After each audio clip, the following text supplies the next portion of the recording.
Hi, my name is Johan Frössling. I have 30 years experience of large projects within energy and other infrastructure. We have an exceptional track record. All our projects have been success stories. Nuclear and bioenergy, mining, etc.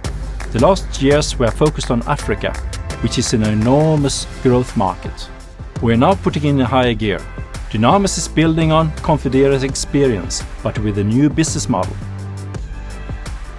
Africa has developed enormously the last 2 decades, but still many challenges remain. Lack of water, electricity and other infrastructure.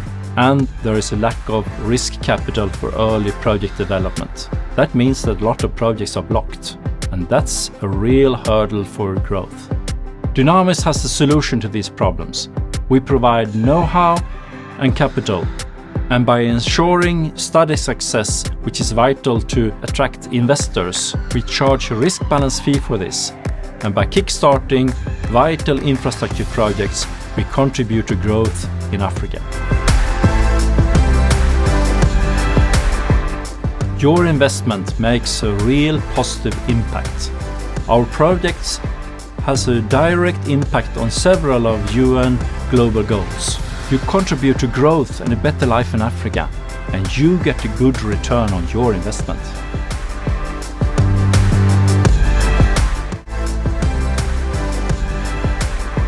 Dynamis ensures optimal project financing.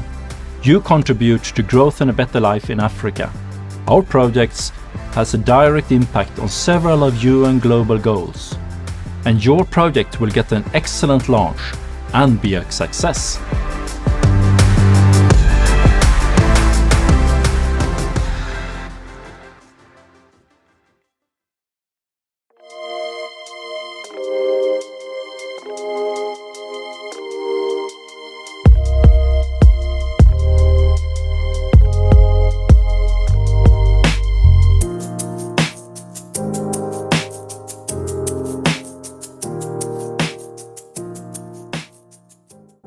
I am a chemical engineer.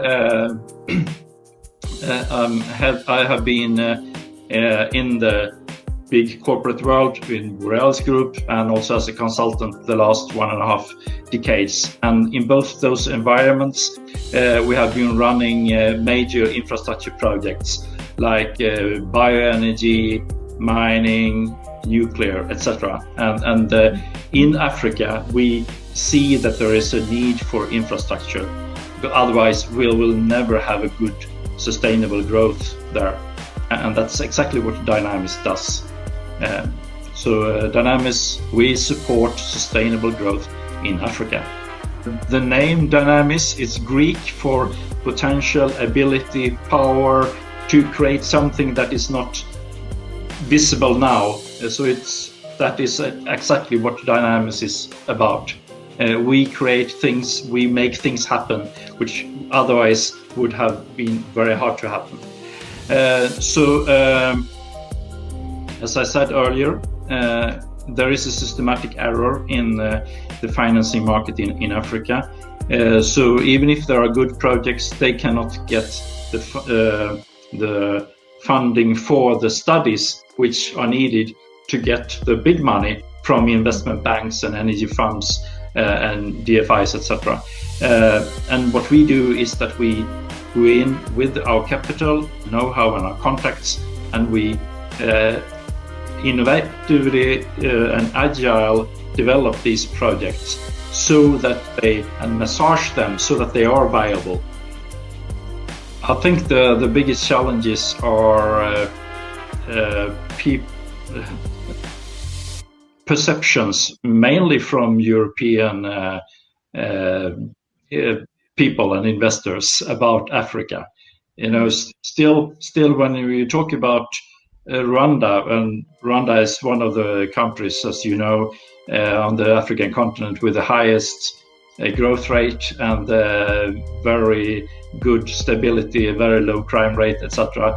People say, well, don't they have a war there?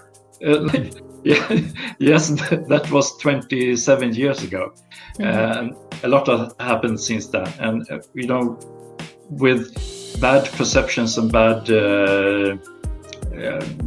misunderstandings, it's much harder to do a good work. So that's my biggest challenge, I think.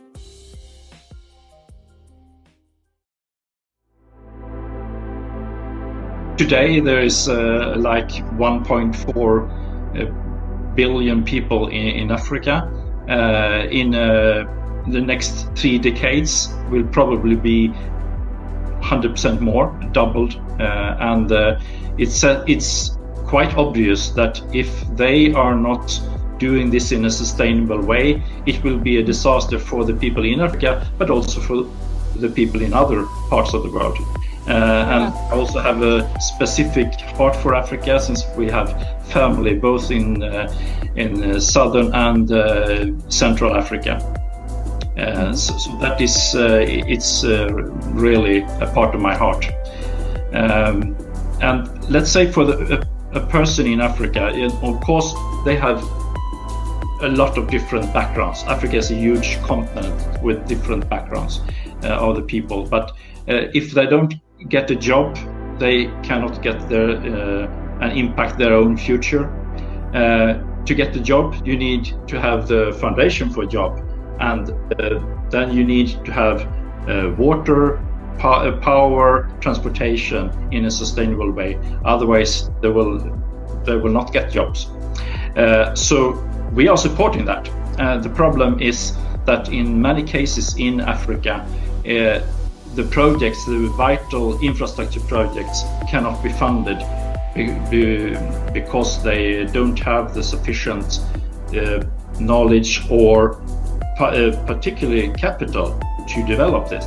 So Dynamis, we go in with our capital, our know-how, we execute and drag in the capital needed from the big investment banks, from the energy funds, from different companies, etc., to make them viable. And that brings us to what we do in Dynamis. We enable sustainable growth in Africa. We kickstart vital infrastructure projects by providing early capital and know-how, contributing to growth and a better life in Africa.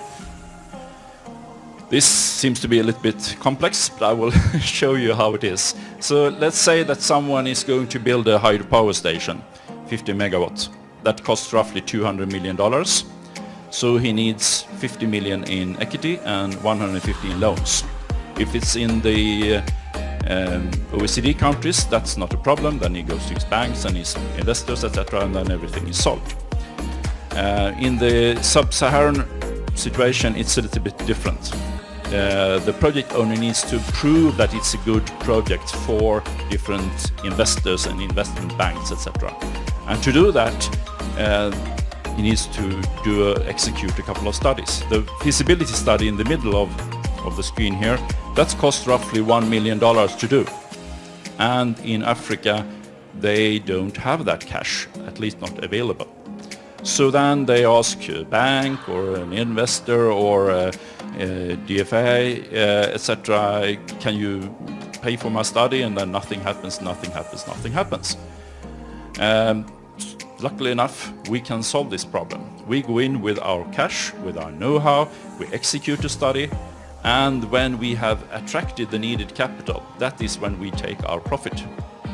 So the profit we put into new projects and new projects and new projects. That means that we can launch a whole bunch of projects. So what type of projects are we talking about? Power stations. We were hearing before, energy is very important, and if you don't have energy, you can't do so much. So you need energy for everything. And we concentrate mostly on hydro because it's the biggest and most secure impact. Then also some wind, solar, wave, biomass, etc. Water we heard about, that is a scarce resource in a lot of cases, and it will be more and more scarce. So desalination plants or similar systems we are going to do, and very often we combine that with power generation so that it's a combined good system. Also electrical transport that we heard in the previous presentation as well, and of course for that you need power.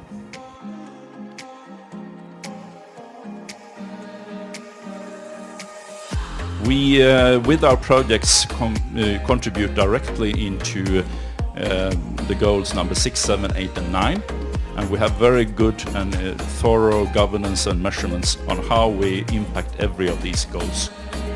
And we also follow the IFC standards, equator principles and performance standards. And by doing all this, we then indirectly impact a couple of the other goals like poverty, food, health, etc.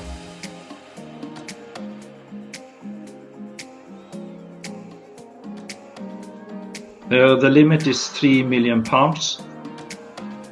and it doesn't seem to be too much. And I recognize the problem that Els is describing. In some funds, they say that no, the minimum ticket size is 20 million. so that can be a problem, of course. But I'm very confident that we will find these 3 millions in really short time frame.